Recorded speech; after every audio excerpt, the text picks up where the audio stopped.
E aí, tudo bem?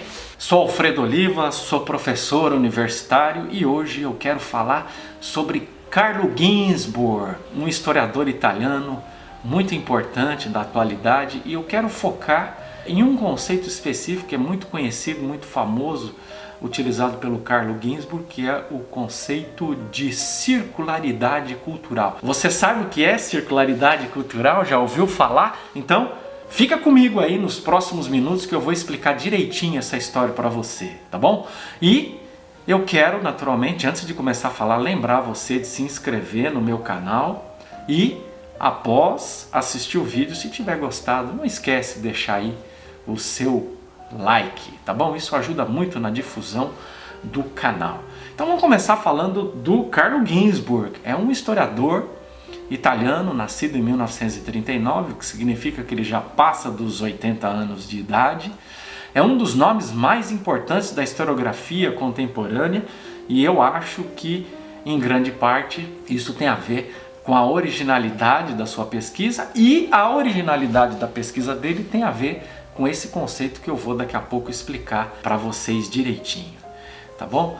Ele é um dos mais importantes representantes da historiografia da cultura, né? A gente tem falado que desde a década de 80 do século XX, o foco da historiografia está voltado para a historiografia da cultura, ou a historiografia desde a década de 80 do século XX para cá tem sido predominantemente historiografia da cultura, ou história cultural, como muitas vezes a gente utiliza. E o Carlo Ginzburg é uma dessas figuras mais importantes. Vamos pensar então um pouquinho nesse conceito, o conceito de circularidade cultural, que é um conceito que está discutido na introdução do livro O Queijo e os Vermes, que é um livro que eu não tenho aqui agora para poder mostrar para vocês a capa, mas é um livro publicado pela editora Companhia das Letras. É um livro que analisa as ideias de um moleiro, de um camponês, né, de uma pessoa que arrendava moinho durante o século XVII, né, que ele é perseguido pela Inquisição.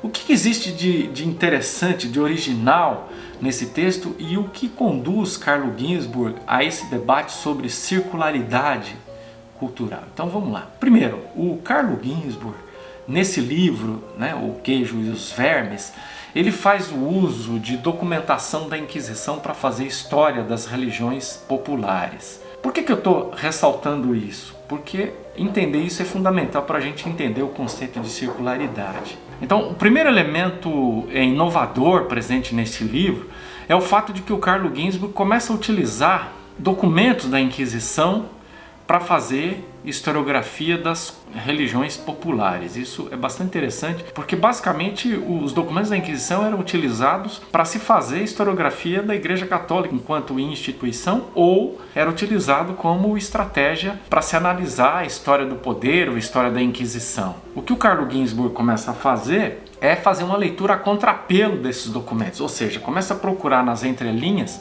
dados que pudessem trazer à tona a expressão da religiosidade popular. Por que isso é importante? Quando a gente trabalha com história das camadas populares, a gente não tem muita documentação, quase nada, porque uma das características das culturas populares é que elas são culturas da oralidade. Quem normalmente deixa codificado as suas impressões por escrito são as camadas eruditas. Então, essa possibilidade de ler um documento erudito, produzido por uma instituição, por pessoas letradas, e poder ler nas entrelinhas aquilo que foi registrado das camadas populares é fundamental. E com isso, o Carlo Ginzburg começa a trazer para a gente alguns dados importantes para pensar a relação entre o erudito e o popular nas culturas. E aí então, na introdução do livro, ele começa a discutir essa relação, porque a historiografia ela é inicialmente historiografia das camadas eruditas, né? Ou seja, historiografia do século XIX,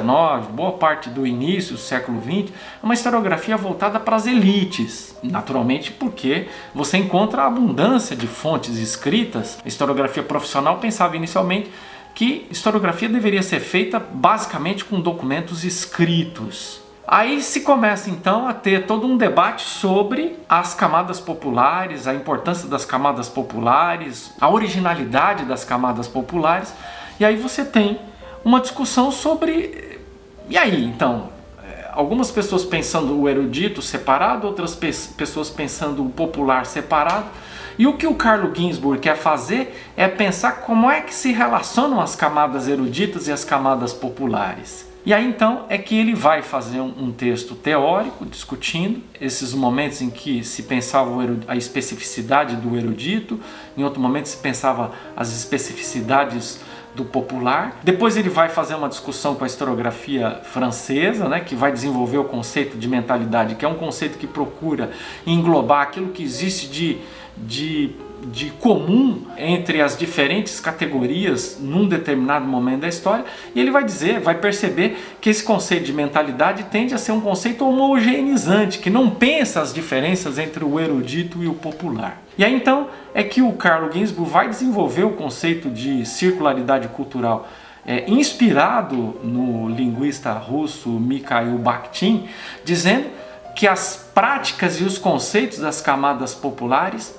circulam entre as camadas eruditas e vice-versa, né? Quer dizer, os conceitos e as práticas populares circulam entre as diferentes categorias sociais. Com isso ele consegue fazer uma coisa interessantíssima, que é não deixar de olhar para o específico nem do erudito nem do popular, mas ao mesmo tempo não pensa o erudito e o popular como fenômenos estanques, como fenômenos que não dialogam. E isso é uma tendência de pesquisa no âmbito da historiografia, que é sempre pensar a relação entre o erudito e o popular. Isso é muito importante.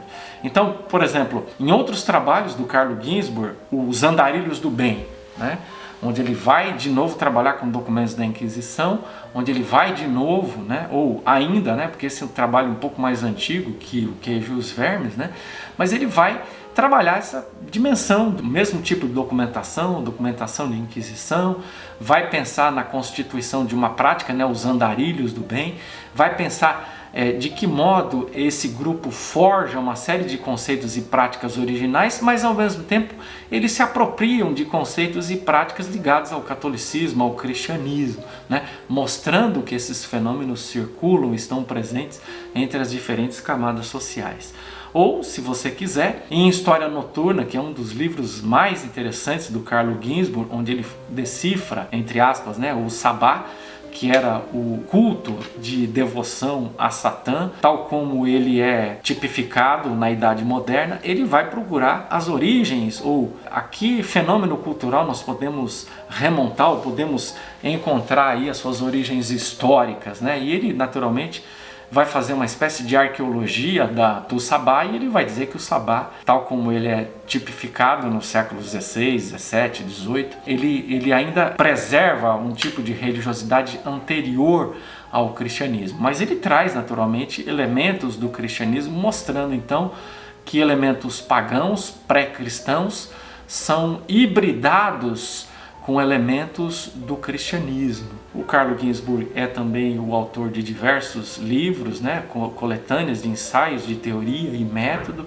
na história, onde ele tem a possibilidade de exemplificar esse conceito através de um argumento teórico. Mitos, emblemas e sinais, por exemplo, traz uma história belíssima de uma mulher que é perseguida pela Inquisição, Chiara. Então vale a pena dar uma olhada. Se vocês quiserem uma exemplificação de como isso acontece aqui entre nós, eu recomendaria um dos livros mais bonitos de historiografia que eu já li na vida, que é o livro de Laura de Melo Souza, uma ex-professora da USP, da Universidade de São Paulo, chamado O Diabo, a Terra de Santa Cruz, onde ela utiliza esse conceito para rastrear as crenças no diabo no período colonial, né, aqui. Isso é um trabalho de doutorado, portanto um trabalho que já tem diversas décadas, né, baseado em pesquisas que foram feitas na Torre do Tombo, né, um arquivo em Portugal, um arquivo da Inquisição que fica em Portugal, e ela faz a mesma coisa, utiliza documentos da Inquisição para fazer história das religiões populares. Ela então mostra para a gente de que modo então é possível estudar as religiões populares mesmo quando a gente não tem fontes dessas culturas de forma direta. Então ela vai utilizar os documentos da Inquisição, vai trabalhar com a Inquisição e vai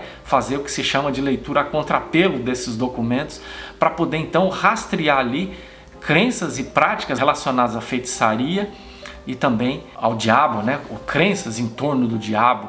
Como é que as pessoas pensavam o diabo, né? E é óbvio que ao ler esse livro você percebe como existem elementos tanto da cultura erudita, católica, apostólica, romana, como elementos específicos da nossa cultura aqui, né? Nossa cultura afro-indígena, se é que podemos dizer assim. Então, em tese, a gente pode dizer que a construção do diabo entre nós aqui se dá mediante uma circularidade cultural entre conceitos e práticas oriundos da cultura erudita com conceitos e práticas oriundos da cultura popular, tá bom? Circularidade cultural, esse é um conceito bastante importante para se trabalhar no âmbito da historiografia, tá bom? Eu espero que eu tenha ajudado, espero que você tenha gostado do tema e espero que você tenha a oportunidade também de ler os próprios textos do Carlo Ginzburg e também da Laura de Mello e Souza e possa então perceber esse conceito e também curtir esse tipo de historiografia tanto quanto eu curto, tá bom? Um abraço e até o próximo vídeo.